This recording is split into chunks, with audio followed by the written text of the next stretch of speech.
Bonjour, voici une petite explication sur la maladie veineuse chronique superficielle ou maladie varicoeuse. Tout d'abord, une notion de base. Il existe dans le système vasculaire deux types de vaisseaux. Les artères qui conduisent le sang oxygéné depuis le cœur vers les organes, et les veines qui, à l'inverse, ramènent le sang pauvre en oxygène depuis les organes vers le cœur, puis les poumons. Un problème spécifique se pose au niveau des veines des jambes. Elles doivent vaincre la pesanteur pour faire remonter le sang, particulièrement en position debout. Par conséquent, il est plus difficile pour les veines de retourner le sang vers le cœur au niveau des jambes qu'au niveau des autres parties de l'organisme.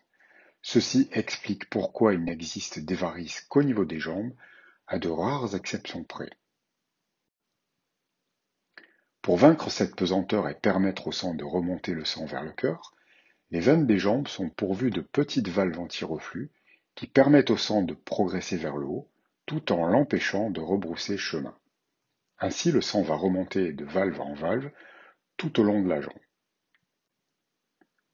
Alors, qu'est-ce qui pousse le sang veineux vers le haut? Eh bien, ce sont essentiellement les muscles du mollet qui, lorsque vous les contractez, vont écraser les veines et ainsi propulser le sang dans celles-ci vers le haut grâce aux valves. Cette animation vous permet de comprendre facilement pourquoi l'activité physique est excellente pour la circulation veineuse, puisque lorsque vous marchez, par exemple, vous allez utiliser vos muscles du mollet comme une pompe qui va assurer un excellent drainage de votre circulation veineuse. Ceci explique aussi, à l'inverse, pourquoi l'immobilisation prolongée ou pire le piétinement prolongé sont mauvais pour la circulation veineuse. En effet, une personne qui piétine dans son travail, par exemple, ne va pas assurer un bon drainage des veines de la jambe tout au long de la journée, entraînant une forme de congestion le soir. On comprend donc très bien pourquoi les métiers où l'on piétine, comme par exemple la restauration ou la coiffure, peuvent être pourvoyeurs de dégradation veineuse avec apparition de varices. Si le piétinement est un des facteurs de risque de varices, le facteur de risque principal à l'origine du problème est l'hérédité. En effet, on peut hériter de ces ascendants d'une fragilité de la paroi veineuse dès la naissance. Cette paroi veineuse, soumise au vieillissement, au piétinement au travail, à l'exposition à la chaleur, aux grossesses chez les femmes, finit par se relâcher, provoquant une dilatation de la veine. Cette dilatation entraîne les valves qui s'écartent et deviennent incontinentes, c'est-à-dire qu'elles ne retiennent plus le sang, provoquant une fuite vers le bas en position debout. On appelle cela un reflux, c'est l'apparition d'une varice. C'est ce reflux que l'on recherche lors de l'examen écho-Doppler qui doit être réalisé en position debout, de façon à tester les valves et dépister le reflux, caractérisant le caractère pathologique d'une veine. Un cercle vicieux se met alors en place au niveau de la varice. Le reflux va augmenter la pression au niveau de la paroi de la veine, ce qui va aggraver la dilatation vers une augmentation inéluctable de la taille de la varice. Il existe un autre type d'évolution des varices avec le temps. À partir d'une varice isolée, celle-ci va contaminer les veines adjacentes en progressant dans toutes les directions. C'est l'extension des varices sur le réseau des veines superficielles, de proche en proche. Ainsi, inéluctablement, les varices grossissent et s'étendent avec le temps. Bien sûr, la vitesse de dégradation des varices va être très variable d'un individu à l'autre. Cela peut prendre quelques mois, de nombreuses années, en fonction de l'importance de la fragilité de départ, bien sûr, mais aussi des événements ou du mode de vie de chacun. La vitesse de dégradation peut également varier pour une même personne au cours de la vie, en raison d'un changement physiologique, une grossesse par exemple qui va aggraver brutalement la situation, ou en raison d'un changement de poste de travail ou de mode de vie. Si l'on peut admettre que la mauvaise circulation veineuse est purement un problème esthétique, quand elle est limitée à des petits capillaires qui sont communément appelés varicosité ou télangiectasie, en langage plus médical, qui représente le premier stade visible de la maladie veineuse, appelé C1, elle devient un véritable problème médical à partir du stade des varices, stade C2, car elle peut se compliquer et évoluer vers les stades plus avancés de la maladie veineuse, de C3 à C6, de l'œdème permanent jusqu'à l'ulcère en passant par la dégradation de la peau appelée hypodermite. Il faut donc prendre très au sérieux la maladie variqueuse, même au stade de simple varice, et y compris chez les 20% de patients qui ne s'en plaignent pas, car ils n'ont aucune gêne ou douleur. Par ailleurs, en dehors des complications chroniques, la complication la plus fréquente des varices, même au stade de simple varice C2, c'est la thrombose aiguë. c'est-à-dire la formation d'un caillot dans la varice. En effet, une varice est une zone dilatée où le sang stagne, cette stagnation favorisant la formation d'un caillot et l'apparition d'une phlébite superficielle qui se manifeste souvent sous la forme d'une zone indurée, enflammée, rouge et douloureuse. Ceci est particulièrement vrai par exemple pendant les saisons chaudes, où les veines se dilatent et où le sang est plus épais, du fait d'une déshydratation. Cela peut aussi arriver en cas d'immobilisation prolongée, au cours d'un long voyage assis ou en raison d'une maladie. Un petit peu d'anatomie. Comment sont disposées les veines superficielles sur lesquelles se développent les varices? Il existe deux veines superficielles principales sur chaque jambe.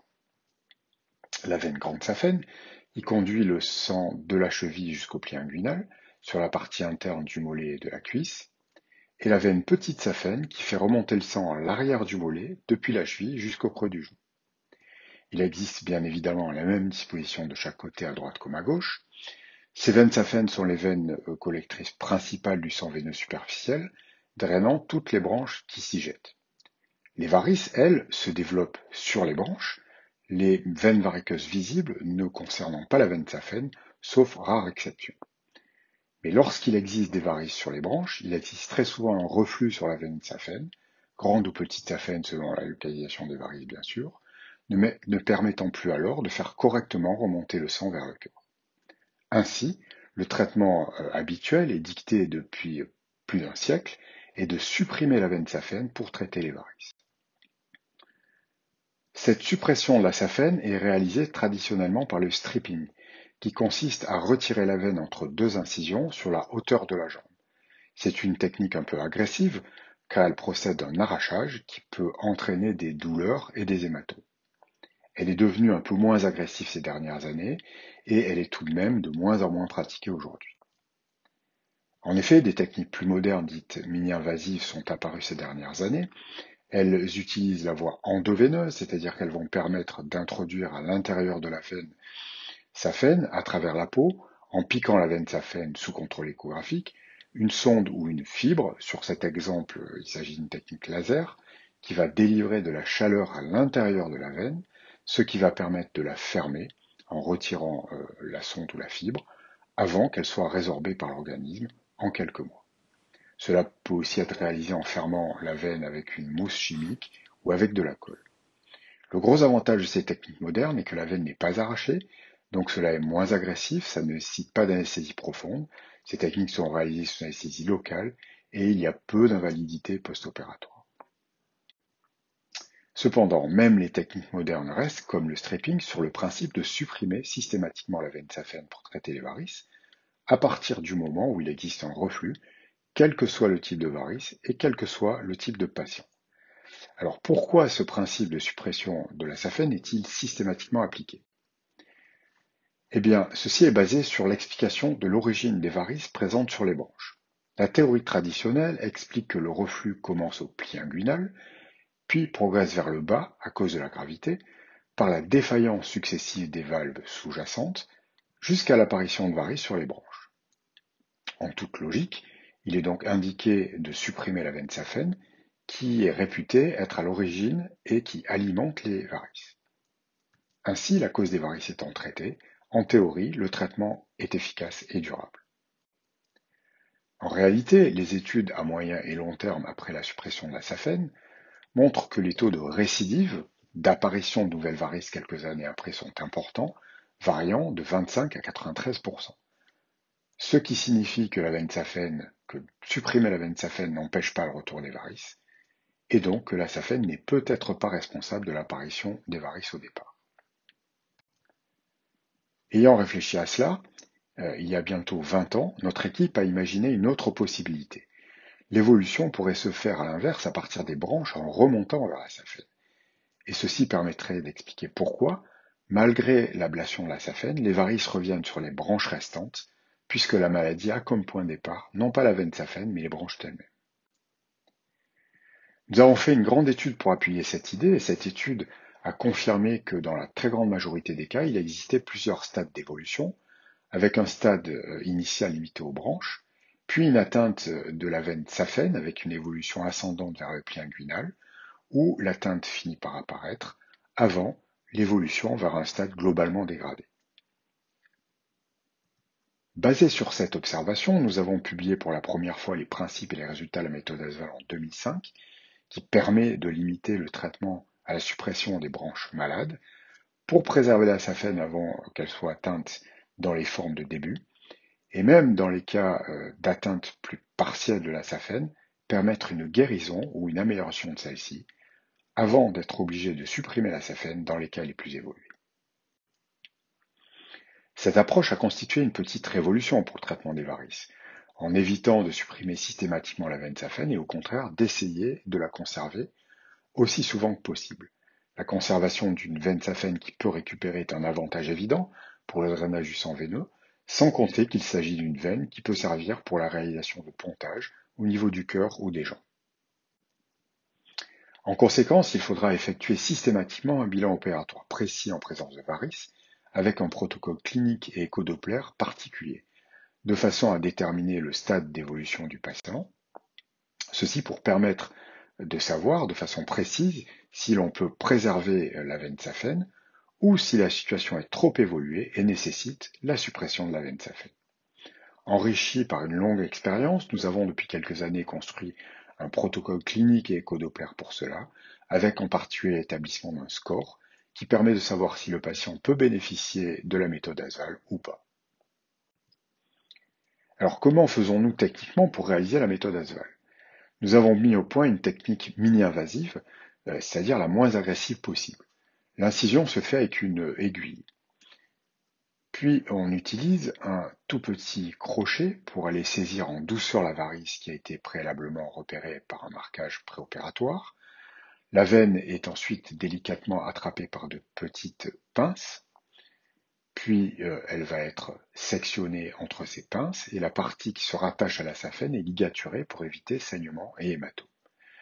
Une traction est ensuite appliquée sur la varice en aval de façon à l'attraper un petit peu plus loin, où le même geste est alors pratiqué avec une incision à l'aiguille et la capture puis l'extraction tout en douceur pour retirer la varice entre les deux micro-incisions. On applique ce principe tout le long du trajet de la varice à traiter. Voilà ce que cela donne sur le champ opératoire. Ici, deux petites varices retirées par cette technique. On peut voir le caractère millimétrique des incisions et la finesse du matériel utilisé.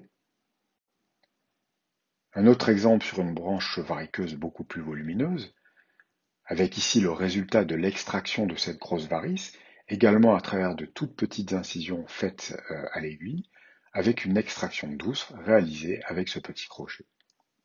Cette intervention est indolore grâce à une anesthésie locale dite tumescente qui est très efficace. Vous remarquerez l'absence totale de saignement sur le champ opératoire, l'infiltration anesthésique permettant de chasser le sang de la zone opérée. En réalité, tous les types de varices, quelle que soit leur taille et leur localisation, peuvent être traités avec cette technique de microphlébectomie, comme vous pouvez le voir sur ce panel de photographie préopératoire, avec des résultats très satisfaisants, comme le montrent ces quelques exemples. Je vous remercie de votre attention.